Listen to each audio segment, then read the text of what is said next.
Hello everyone. Last class में question number 6 homework दिए थे और साथ ही साथ कुछ कुछ हम लोग को इम्पोर्टेंट डिस्कशन भी करना है। तो आइए सबसे पहले हम लोग क्वेश्चन नंबर 6 का सॉल्यूशन मैच करते हैं एंड उसके बाद फिर जो इम्पोर्टेंट थ्योरी पार्ट डिस्कस करना है वो कर लेते हैं। क्वेश्चन नंबर 6 में देखिए, from the following balance sheet of P limited as at 31 March 2022 prepare cash flow statement. Share capital 5 lakh से 7 लाख हो गया, रिजर्व एंड सरप्लस 2.5 लाख से 4,20,000 हो गया, लॉन्ग टर्म बोरिंग्स 1 लाख से 50,000, trade payable, other current liability, short-term provision, property, plant and equipment, intangible asset, non-current investment, trade inventories, trade receivable, cash and cash equivalent. Notes to accounts में देखिए क्या क्या दिया हुआ। रिजर्व एंड सरप्लस में surplus in statement of PL है, तो share capital का लेजर बनाएंगे। लॉन्ग टर्म बोरिंग्स में 18% बैंक लोन, इसका लेजर बनेगा, इंटरेस्ट का हिडन कैलकुलेशन होगा। शॉर्ट टर्म प्रोविजन का लेजर बनाएंगे। प्रॉपर्टी प्लांट एंड इक्विपमेंट में इक्विपमेंट और फर्नीचर, इनका भी लेजर बनाएंगे। पेटेंट है, पेटेंट का भी लेजर बना लेंगे और प्रपोज डिविडेंड, डिविडेंड दिया हुआ इसका भी लेजर बना लेंगे। तो कुल मिलाकर 8 लेजर बनेगा। आइए 8 लेजर ड्रॉ कर लेते हैं। बनाए हो तो बहुत अच्छी बात है, नहीं बनाए हो तो 2 पेज का जगह छोड़कर बनाओगे।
चलिए फटाफट फटाफट लेजर का फॉर्मेट ले लीजिए।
हम लोग का करेंट ईयर 21-22 है।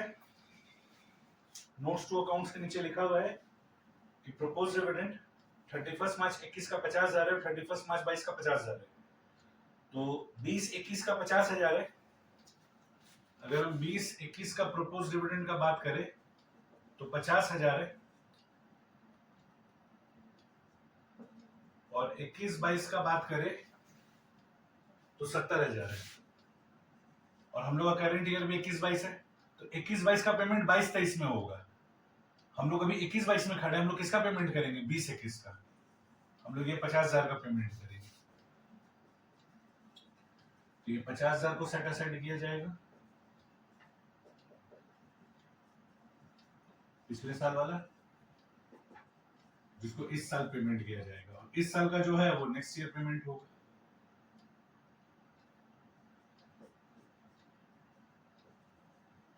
कॉमन सेंस है भाई, लास्ट ईयर का पीएल इस साल बनेगा, तो लास्ट ईयर का डिविडेंड का पेमेंट इस साल होगा।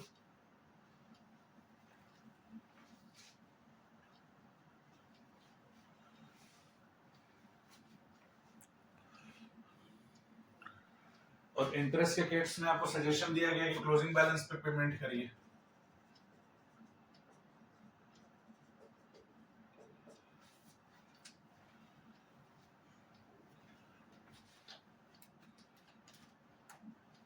ओपनिंग बैलेंस पे लेंगे तो फिर आपको नोट लिखना पड़ेगा कि अज्यूम कर रहे हैं कि हम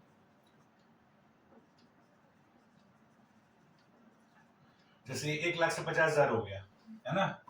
अगर आप 1 लाख में लेंगे तो चूंकि 1 लाख से 50,000 हो गया तो 50,000 का रिडेम्पशन है। अगर ये 1 लाख से 50,000 हो रहा है तो 50,000 का क्या है? रिडेम्पशन है। तो अगर आप 1 लाख में लेंगे तो आपको ये अज्यूम करना पड़ेगा कि ये रिडेम्पशन साल के अंत में हुआ है, तब ना 1 लाख रुपए through out the year use किए हैं, और 1 लाख रुपए through out the year use किए हैं तो उस पर इंटरेस्ट दे रहे हैं। दिमाग नहीं लगाना चाहते तो क्लोजिंग बैलेंस पे ले लो, क्योंकि हम लोग के कोर्स में भी क्लोजिंग बैलेंस पे लेता है। ओपनिंग बैलेंस पे लोगे तो नोट वोट लिखना पड़ जाएगा, क्या फायदा झंझट बढ़ा के।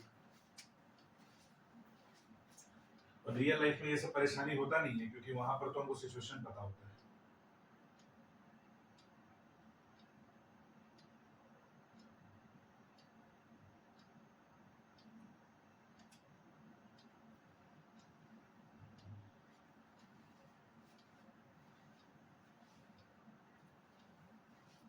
अच्छा, इंफॉर्मेशन में क्या क्या दिया भाई? इक्विपमेंट 80,000 का परचेस कर रहे हैं, ये गिवन है। इक्विपमेंट को सेल करने से 5,000 का लॉस हो रहा है।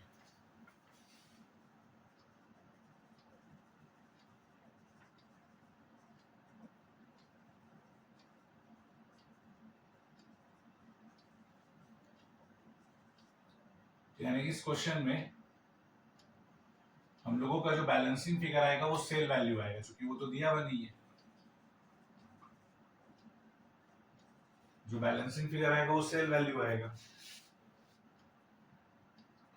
डेप्रिसिएशन 15,000 इक्विपमेंट में, फर्नीचर पे 3,000,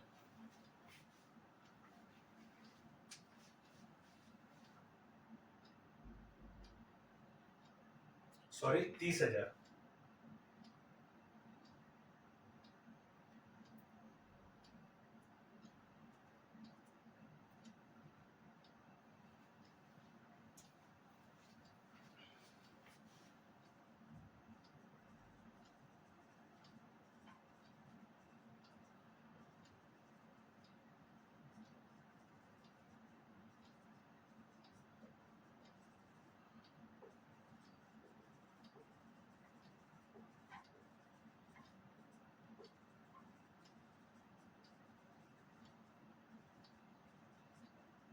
इस क्वेश्चन के बाद हम लिखवा देंगे बच्चों, अगर क्वेश्चन साइलेंट है, वैल्यू डिक्रीज हो रहा है, तो सबसे पहले उसको डेप्रिसिएशन मानते हैं। डेप्रिसिएशन है फिर भी डिक्रीज हो रहा है तो फिर हम लोग उसको सेल मानते हैं। अच्छा, इस क्वेश्चन में कैसे पता चला कि हम लोग का जो क्लोजिंग फिगर आएगा इक्विपमेंट का वो सेल आएगा? ये जो बैलेंसिंग फिगर आएगा ये सेल आएगा। कॉमन सेंस है सर। क्या कॉमन सेंस है? क्वेश्चन में लॉस ऑन सेल दिया हुआ है और सेल वैल्यू दिया हुआ नहीं है, तो बैलेंसिंग फिगर क्या आएगा? सेल ही आएगा। क्वेश्चन में आपको लॉस ऑन सेल बताए, क्वेश्चन में आपको लॉस ऑन सेल बता रहा है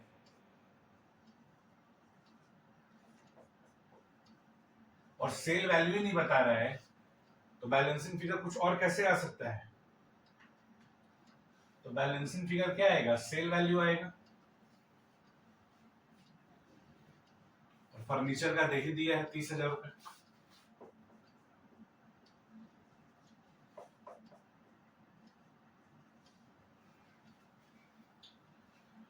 बाकी और कोई इंफॉर्मेशन नहीं दिया है तो अपने कॉमन सेंस के हिसाब से लिखो।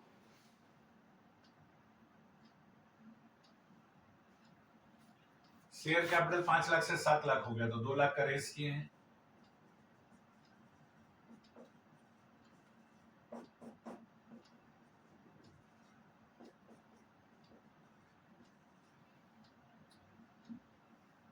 ये तो रिपेमेंट ऑफ बैंक लोन है, इंटरेस्ट कर चुके। प्रोविजन फॉर टैक्स के लिए कुछ नहीं बोल रहा है, तो ओपनिंग का पेमेंट करना है।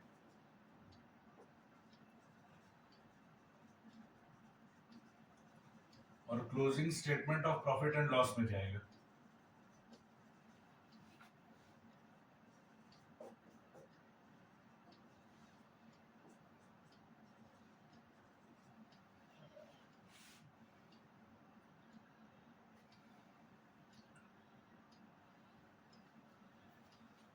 ये हो गया, ये हो गया। पेटेंट 1,95,000 हो जा रहा है, तो दैट इज अमोर्टाइजेशन।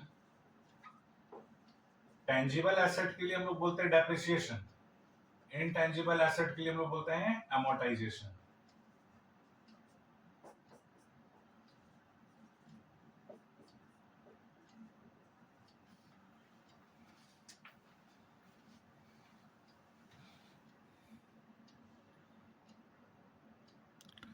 चलिए फटाफट फटाफट कॉपी करिए।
अच्छा बच्चों, चलिए थोड़ा कॉन्सेप्ट का बात कर लेते हैं।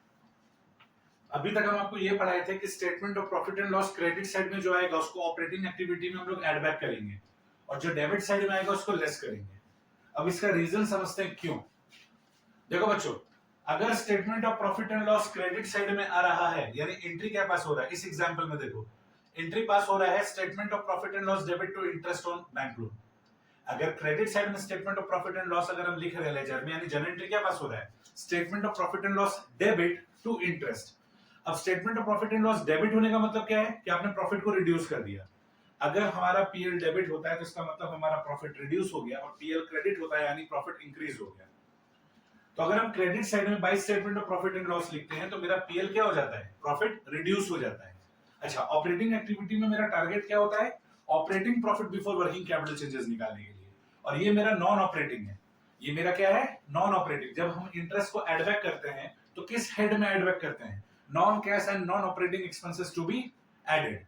तो चूंकि ये मेरा नॉन ऑपरेटिंग खर्चा है, देखा जाए तो ये फाइनेंशियल खर्चा है। अरे नॉन ऑपरेटिंग कौन होगा, जो ऑपरेटिंग में नहीं आ रहा वो नॉन ऑपरेटिंग होगा। जो इन्वेस्टिंग और जो फाइनेंशियल का खर्चा है वो सारे का सारा किस में आ जाएगा, नॉन ऑपरेटिंग में आ जाएगा।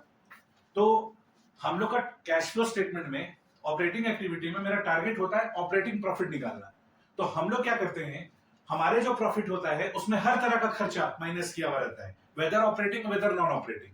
हमारा हर तरह का इनकम शामिल रहता है, चाहे वो ऑपरेटिंग इनकम हो या नॉन ऑपरेटिंग इनकम हो। तो हम लोग क्या करते हैं, जितना भी नॉन ऑपरेटिंग नेचर का खर्चा होता है उसको एड बैक कर देते हैं, क्योंकि हमारा टारगेट होता है ऑपरेटिंग प्रॉफिट निकालना। तो चूंकि क्रेडिट में अगर statement of profit and loss लिखा हुआ है तो ये मेरे प्रॉफिट को घटाया हुआ होगा, तो हम वो प्रॉफिट जानना चाहते हैं जो बिजनेस के ऑपरेशन के दौरान हम कमाए हैं, ठीक है, इन कैश। तो हम लोग इसको क्या कर देते हैं, एड बैक कर देते हैं। इसी तरीके से लॉस ऑन सेल, डेप्रिसिएशन, ये सारे का सारा एड बैक कर देते हैं, क्योंकि अगर पीएल क्रेडिट में लिख रहे हैं यानी पीएल जर्नल एंट्री में डेबिट हुआ है, एंट्री के पास होगा पीएल डेबिट टू इक्विपमेंट, है ना, तो पीएल अगर डेबिट हुआ है तो वो मेरे प्रॉफिट को रिड्यूस कर दिया है। तो हम ऑपरेटिंग प्रॉफिट जानना चाहते हैं, हमारा तो जो प्रॉफिट हमारे पास गिवन रहता है, हम लोग ऑपरेटिंग प्रॉफिट में जिस प्रॉफिट से शुरुआत करते हैं वो प्रॉफिट में तो सब कुछ घटाया हुआ सब कुछ शामिल है।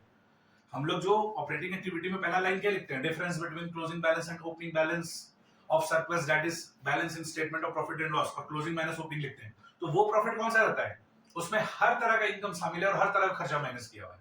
तो मेरा टारगेट रहता है कि हम वो प्रॉफिट निकाले जो ऑपरेटिंग नेचर का है। तो उसमें अगर नॉन ऑपरेटिंग एक्सपेंसेस माइनस किया हुआ है या नॉन कैश एक्सपेंसेस माइनस किया हुआ है तो उसको हम लोग एड बैक कर देते हैं, और अगर मेरा नॉन ऑपरेटिंग इनकम जुड़ा हुआ है तो उसको हम हटा देते हैं, इसीलिए हम लोग एड लेस कर देते हैं, ठीक है। अच्छा, फिर अगर हम लोग बात करें तो जो एसेट रिलेटेड क्रेडिट में बाय बैंक रहता था उसको हम लोग ऐड करते थे, और डेबिट में जो बाय बैंक रहता था उसको हम लोग लेस करते थे। बच्चों अगर एसेट रिलेटेड बाय बैंक है, इधर देखो इक्विपमेंट में बाय बैंक है, तो उसको इन्वेस्टिंग एक्टिविटी में हम लोग क्या करेंगे, ऐड करेंगे। क्यों, अरे बाय बैंक लिखने का मतलब क्या, सेल से पैसा आ रहा है। तो क्रेडिट साइड में अगर इन्वेस्टिंग एक्टिविटी के क्रेडिट साइड में बाय बैंक लिखा हुआ इसका मतलब पैसा आ रहा है, इसीलिए उसको ऐड कर देते थे। और डेबिट साइड में टू बैंक रहता था, इसका मतलब पैसा जा रहा है, इसलिए इसको लेस कर देते थे। तो इक्विपमेंट टू बैंक, ये तो परचेज ऑफ एसेट है, पैसा जा रहा है, तो डेबिट में लिखा हुआ है तो उसको हम लोग क्या कर दिए, लेस कर दिए। तो हम आपको सिखाए थे कि इन्वेस्टिंग एक्टिविटी में एसेट रिलेटेड जो क्रेडिट में बाय बैंक होगा उसको ऐड कर देंगे, और डेबिट साइड में टू बैंक होगा उसको लेस कर देंगे। उसका रीजन यही है कि क्रेडिट साइड में बाय बैंक का मतलब है पैसा आ रहा है, ठीक है। इसका एंट्री क्या पास हो रहा है, bank account debit to equipment, ये वाले का bank account debit to equipment, तो पैसा आ रहा है ना, पैसा आ रहा है तो क्या होगा, ऐड होगा। और ये परचेज कर रहे हो equipment account debit to bank, तो पैसा जा रहा है, जा रहा है तो क्या करेंगे, लेस करेंगे।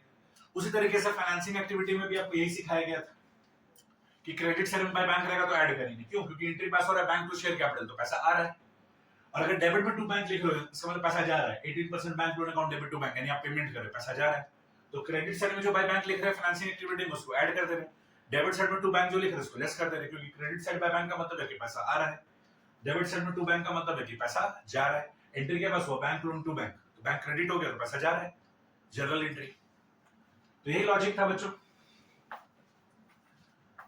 तो हम लोग ऑपरेटिंग प्रॉफिट में सारे के सारे क्रेडिट वाले स्टेटमेंट ऑफ पीएल को इसलिए ऐड बैक कर देते थे क्योंकि वो प्रॉफिट से घटाया हुआ है, हम लोग को ऑपरेटिंग प्रॉफिट अराइव करना था, तो सबको हम लोग ऐड बैक कर दे रहे, और डेबिट में जो पीएल है उसको हटा दे रहे थे, लेस कर दे रहे थे।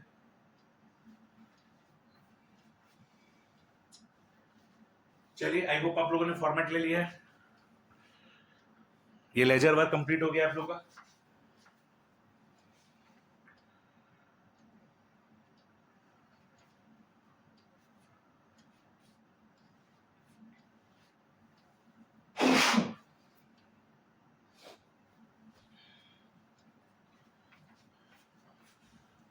डे वन में बताते ना बच्चों तो परेशानी होता, अभी हम लोग 4-5 सब बना लिए उसके बाद समझ बना रहे हैं, तो अब समझ में आएगा,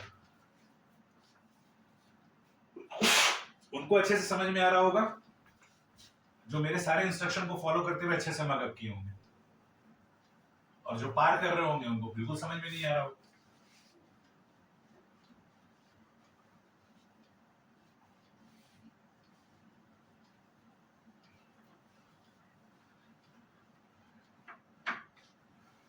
तो अगर हम बोले याद करना है इसका मतलब किसी कुछ रीजन है, और इससे क्वेश्चन तो एग्जाम में आएगा ही आएगा, और ऑप्शन में भी नहीं आता, सेपरेट क्वेश्चन आता है। आपके एग्जाम का जो भी लास्ट क्वेश्चन होता है या सेकंड लास्ट क्वेश्चन होता है वो इसी चैप्टर से होता है, या तो ये सेकंड लास्ट क्वेश्चन में आएगा या तो लास्ट क्वेश्चन में आता है, लेकिन आएगा जरूर।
तीन काम पहले करना है, ट्रांसफर टू रिजर्व नहीं है, डिविडेंड है, और प्रोविजन फॉर टैक्स।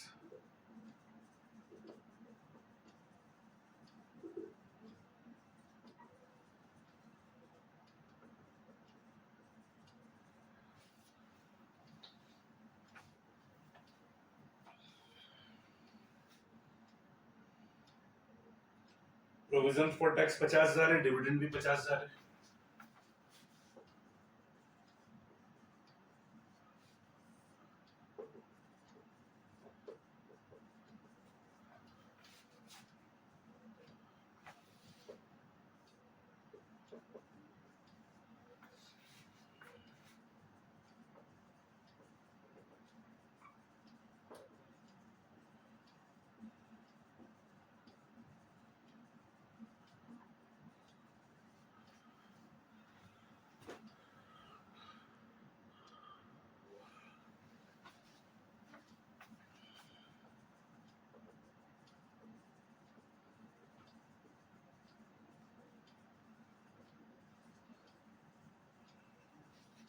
मेरा टारगेट होता है बच्चों, मतलब इस चैप्टर में टारगेट ये होता है निकालना operating profit before working capital changes. अरे रेशियो एनालिसिस तो आप लोग पढ़ा है, वर्किंग कैपिटल किसको बोलते हैं? Current asset current liability. तो करंट एसेट करंट लायबिलिटी के चेंजेस से पहले का हमको ऑपरेटिंग प्रॉफिट निकालना है, वो भी कैश नेचर का। तो जितना भी मेरा नॉन ऑपरेटिंग एक्सपेंसेस जो हम माइनस किए हुए सबको एड बैक कर दे रहे हैं। और चूंकि डेप्रिसिएशन ऑपरेटिंग एक्सपेंसेस होता है लेकिन नॉन कैश होता है, तो उसको भी एड बैक कर रहे हैं क्योंकि हमको कैश प्रॉफिट निकालना है। अरे डेप्रिसिएशन का जो खर्चा होता है वो हम किसी को देते थोड़ी, वो भी पैसा तो मेरे पास पड़ा हुआ होता है।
नॉन ऑपरेटिंग इनकम मेरे प्रॉफिट में शामिल है तो उसको हटा देते हैं। डेबिट साइड में तो कहीं statement of profit and loss आया ही नहीं है।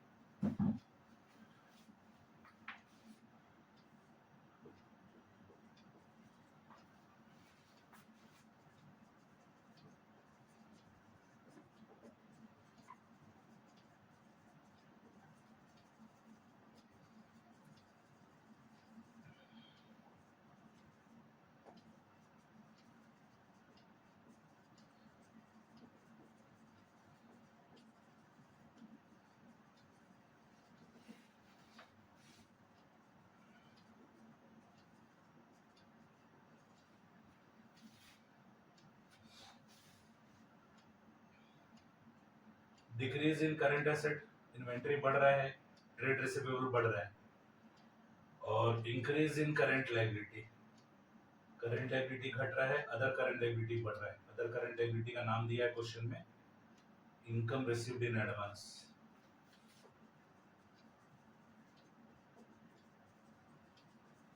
नाम नहीं देता तो हम लोग लिख देते हैं अदर करंट लायबिलिटी,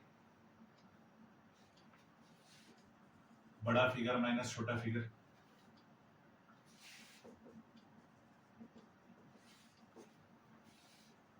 एक ही है, बाहर ही लिख दे रहे।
ये जो मंत्र बोलना है बड़ा फिगर माइनस छोटा फिगर, ये मंत्र कब आकर बोलोगे? यहां पर ऑपरेटिंग प्रॉफिट के बाद, ये ऐड और लेस के लिए बस, बड़ा फिगर माइनस छोटा फिगर।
सेल ऑफ इक्विपमेंट से पैसा आया होगा,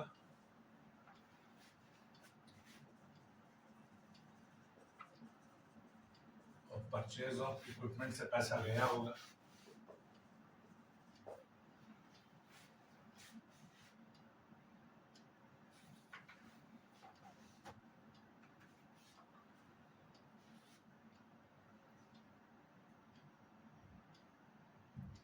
बच्चों, हम लोग एक लेजर नहीं बनाए नॉन करंट इन्वेस्टमेंट, उसका भी लेजर बनेगा।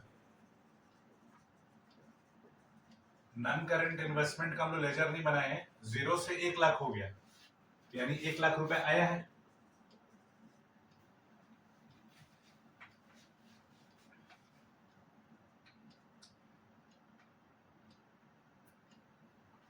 ना?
इन्वेस्टिंग एक्टिविटी पर मिला लेना बच्चों।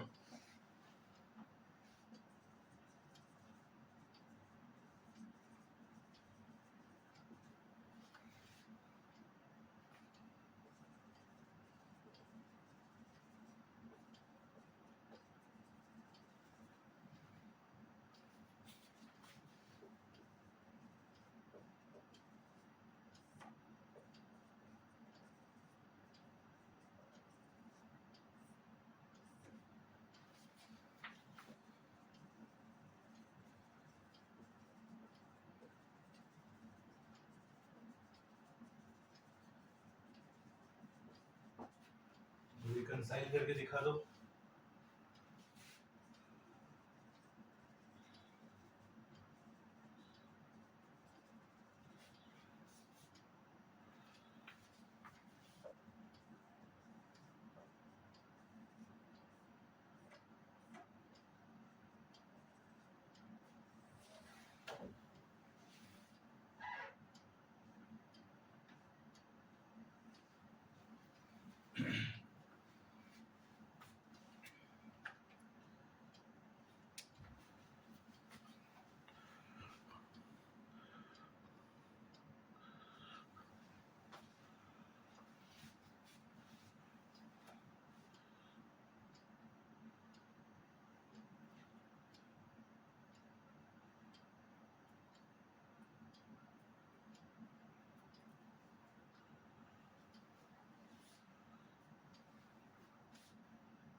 अगर क्वेश्चन साइलेंट है, decrease in value of fix assets, जिसका नया नाम प्रॉपर्टी प्लांट एंड इक्विपमेंट है ना, अगर इसका वैल्यू डिक्रीज हो रहा है तो नंबर 1 क्या मानेंगे? डेप्रिसिएशन। डेप्रिसिएशन गिवन है,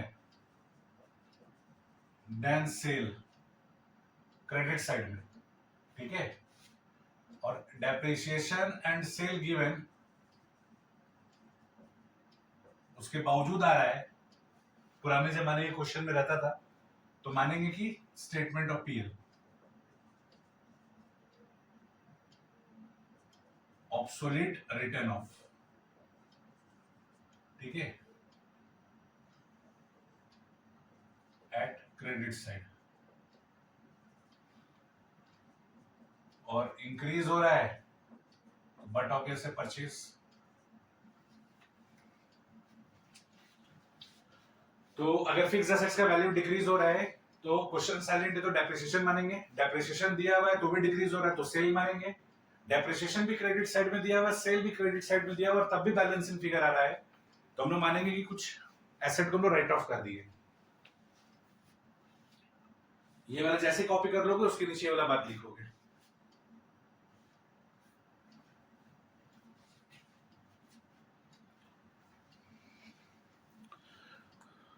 दो मिनट का टाइम दे रहे, जल्दी जल्दी करिए, फिर मिटाएंगे, फिर आगे का बात करेंगे।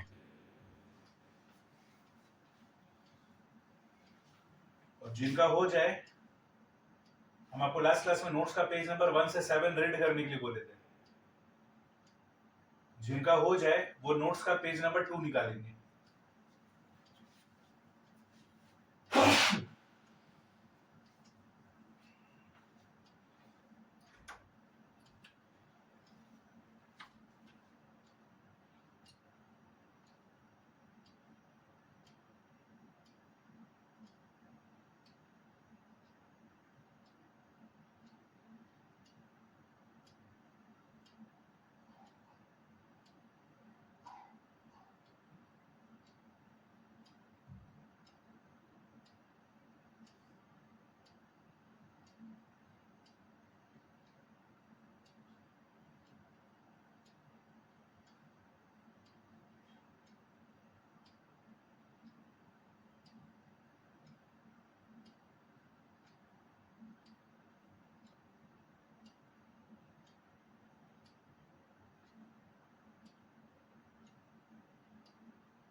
बच्चों नोट्स का पेज नंबर 1 से 7 बोला गया था रीड करने के लिए, नहीं किए तो आज पक्का पक्का करोगे, क्योंकि आज हम कोई एक्स्ट्रा होमवर्क नहीं देने वाले। आज आपका मेन ध्यान नहीं करना है, आपको कुछ पेज नंबर 1 से 7 अच्छे से रीड करना है। नोट्स का पेज नंबर 2 आओगे, देखो वहां स्टार्टिंग में लिखा हुआ है डेफिनेशन ऑफ की terms used in cash flow statement. तो कैश, कैश इक्विवेलेंट, ये सब हम आपको बताए थे। देखो कैश फ्लो लिखा हुआ है और उसमें सबसे इंपॉर्टेंट बात लिखा हुआ है, कैश फ्लो का मतलब क्या होता है वो तो हम लोग को पता ही है, inflow and outflow of cash and cash equivalent. उसके नीचे का जो पैराग्राफ दिया वो बहुत मोस्ट इंपॉर्टेंट है कि किस चीज को कैश एंड कैश फ्लो नहीं माना जाता है। ठीक है, तो कह रहा है cash flow exclude the movement of that item which constitute cash और कैश इक्विवेलेंट इटसेल्फ। मतलब कैश का आना जाना, अगर उस ट्रांजैक्शन में कैश और कैश इक्विवेलेंट अगर इन्वॉल्व है तो उस ट्रांजैक्शन को कैश फ्लो नहीं माना जाएगा। जैसे कैश विड्रॉन फ्रॉम बैंक, अगर हम बैंक से कैश विड्रॉ करते हैं तो क्या होता है, कैश बैलेंस बढ़ जाता है, बैंक बैलेंस घट जाता है। अब कैश भी कैश इक्विवेलेंट है, बैंक भी कैश एंड कैश इक्विवेलेंट है, तो कैश विड्रॉ फ्रॉम बैंक को हम लोग कैश फ्लो नहीं मानेंगे। या फिर कैश डिपॉजिटेड इनटू बैंक, अगर आप बैंक में कैश डिपॉजिट करते हो तो बैंक बैलेंस बढ़ जाता है, कैश बैलेंस घट जाता है। बैंक भी कैश एंड कैश इक्विवेलेंट है, कैश भी कैश एंड कैश इक्विवेलेंट है, तो इस ट्रांजैक्शन को भी हम लोग कैश फ्लो नहीं मानेंगे। Sale and purchase of short term marketable securities, ठीक है। अब शॉर्ट टर्म मार्केटेबल सिक्योरिटीज वो जो करंट इन्वेस्टमेंट था, शॉर्ट टर्म बैंक डिपॉजिट जो एफडी कर रहे थे 3 महीने के लिए, या फिर आप कमर्शियल पेपर 2 महीने के लिए खरीदे, 3 महीने के लिए खरीदे, ट्रेजरी बिल खरीदे, सर्टिफिकेट ऑफ डिपॉजिट खरीदे, तो अगर आप कमर्शियल पेपर खरीदते हैं तो बैंक बैलेंस रिड्यूस होता है, कमर्शियल पेपर आता है, दोनों कैश एंड कैश इक्विवेलेंट है। तो ऐसा कोई ट्रांजैक्शन जिससे एक कैश एंड कैश इक्विवेलेंट बढ़े और एक कैश एंड कैश इक्विवेलेंट घटे तो उसको कैश फ्लो नहीं मानेंगे। ये ध्यान देने वाला बात था और उसको अच्छे से मगअप करोगे। तो चाहे sale of short term marketable securities हो, चाहे purchase of short term marketable securities हो, दोनों कैश एंड कैश इक्विवेलेंट नहीं माना जाएगा। और नोट्स के पेज नंबर 4 में देखो, वहां पर हम लिख के दिए नॉन कैश ट्रांजैक्शन। हम इसीलिए बोले थे पढ़ने के लिए ताकि हम स्ट्रेट अवे आपको वहां पर ले जाए जो हम आपको पढ़ाना चाहते हैं। नोट्स के पेज नंबर 4 में देखो नॉन कैश ट्रांजैक्शन दिया हुआ है कि इन ट्रांजैक्शन को हम लोग नॉन कैश ट्रांजैक्शन मानते हैं। सिंपल सा बात है, जिसमें कैश का कोई इनफ्लो आउटफ्लो नहीं हो रहा वो नॉन कैश ट्रांजैक्शन है। जैसे एग्जांपल में दिया हुआ इशू ऑफ बोनस शेयर, और भी तो हम लोग पढ़े हैं, issue of shares for consideration other than cash, issue of debenture for consideration other than cash, तो ये सब क्या है, नॉन कैश ट्रांजैक्शन है। ठीक है, conversion of debenture into shares, अगर मान लीजिए हम डिबेंचर को शेयर्स में कन्वर्ट कर देते हैं, ऐसे डिबेंचर को कन्वर्टिबल डिबेंचर बोला जाता है। ठीक है, तो कन्वर्जन पॉइंट ऑफ व्यू से अगर वो डिबेंचर अगर हम शेयर्स में कन्वर्ट कर लेते हैं तो वो भी क्या है, डिबेंचर के बदले शेयर्स कन्वर्ट हो गया, तो यहाँ तो कोई भी कैश का आना जाना नहीं हुआ। वैसा हर एक ट्रांजैक्शन जिसमें कैश का कोई भी इनफ्लो आउटफ्लो नहीं हो रहा है तो वो क्या कहलाएगा, नॉन कैश ट्रांजैक्शन। तो ये भी याद करोगे, ये सब इंपॉर्टेंट है। लास्ट बच्चों, आप लोग फिक्स्ड एसेट्स अकाउंट बनाए, हम लोग 6 क्वेश्चन बनाए, 6 में हम लोग को फिक्स्ड एसेट्स अकाउंट बनाना पड़ा, that is property plant and equipment. लेकिन हम लोग को सब में सिंपल डेप्रिसिएशन दिया हुआ था, और अगर आप लोगों को क्लास 11th याद हो तो आप लोग वहां पे डेप्रिसिएशन में 2 टॉपिक पढ़ते थे, without opening provision for depreciation account, that is simple depreciation account, और एक था by opening provision for depreciation account.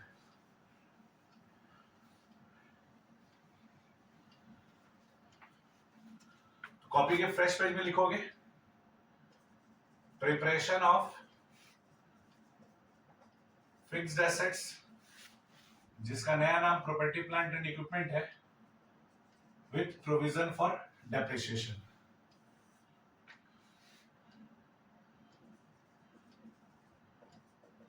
Property plant and equipment except land,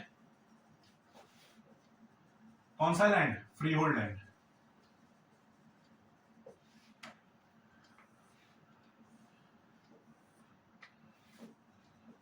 और प्रोविजन फॉर डेप्रिसिएशन, जिसका दूसरा नाम क्या है, एक्यूमुलेटेड डेप्रिसिएशन। आज आपका होमवर्क है नोट्स का पेज नंबर 1 से 7 पढ़ना है, अच्छे से थॉरो रीडिंग करना है, थ्रो नहीं कर देना है, थॉरो रीडिंग करना है, और ये वाला लेजर याद करना है।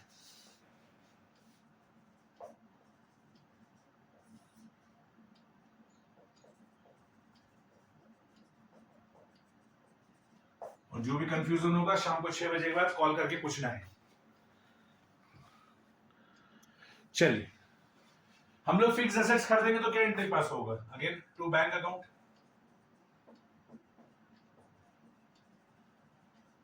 अब अगर during the year depreciation charge करते हैं तो एंट्री क्या पास होता है बच्चों, ध्यान से सुनना। अगर हम लोग प्रोविजन फॉर डेप्रिसिएशन अकाउंट बनाते हैं तो एंट्री पास होता है depreciation account debit to provision for depreciation and then profit and loss account debit to depreciation. ये क्लास 11 में पढ़ाया गया था, हम दोबारा रिपीट कर रहे हैं। डेप्रिसिएशन के लिए क्या एंट्री होता है, depreciation account debit to provision for depreciation and then profit and loss account debit to depreciation. ये कट जाएगा तो क्या बचेगा, profit and loss to provision for depreciation. तो यहां क्या लिखेंगे, to statement of profit and loss. ये क्या है, डेप्रिसिएशन, ठीक है। उसके बाद क्लोजिंग वैल्यू बचेगा, ये अगले साल का ओपनिंग वैल्यू आएगा। अब अगर मान लो हम लोग एसेट सेल करते हैं, अच्छा फिर ये डेप्रिसिएशन क्लोजिंग हो जाएगा और ये ओपनिंग हो जाएगा। उसके बाद मान लो 2-3 साल के बाद कोई एसेट का पोर्शन स्क्रैप हो गया, उसको बेचते हैं, तो एसेट बाहर होता है तो उसका डेप्रिसिएशन भी बाहर होता है। तो हम लोग एंट्री पास करते हैं provision for depreciation account debit to asset account, ठीक है। Total depreciation on sold asset, और यहां पर लिखते हैं बाय एक्यूमुलेटेड डेप्रिसिएशन या फिर प्रोविजन फॉर डेप्रिसिएशन। फिर एसेट बेच देते हैं, bank account debit to asset. बेचने से जो भी फायदा नुकसान आता है वो statement of profit and loss में चला जाता है। लॉस आया,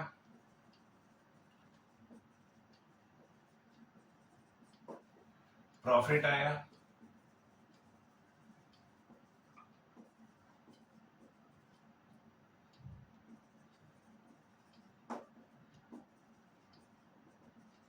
आपको ये लेजर अच्छे से याद करना है, बस यही होमवर्क है आपका। बाकी तो आपको पता है कि ये जो statement of profit and loss है ये कैश फ्लो स्टेटमेंट के ऑपरेटिंग एक्टिविटी में ऐड होगा, ठीक है। ये वाला भी कैश फ्लो स्टेटमेंट के ऑपरेटिंग एक्टिविटी में ऐड होगा, ये कैश फ्लो स्टेटमेंट के इन्वेस्टिंग एक्टिविटी में ऐड होगा, ये कैश फ्लो स्टेटमेंट के इन्वेस्टिंग एक्टिविटी में लेस होगा, और ये कैश फ्लो स्टेटमेंट के ऑपरेटिंग एक्टिविटी में लेस होगा। तो ये आपको अच्छे से मगअप करके आना है। नेक्स्ट क्लास में हम लोग अब इस पर बेस सारे का सारा धड़ाधड़ सम्स बनाएंगे।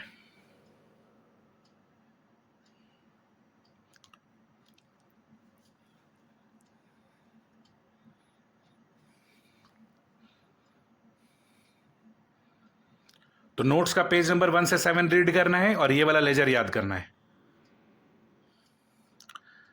चलिए मिलते हैं नेक्स्ट क्लास में। Bye bye everyone, take care.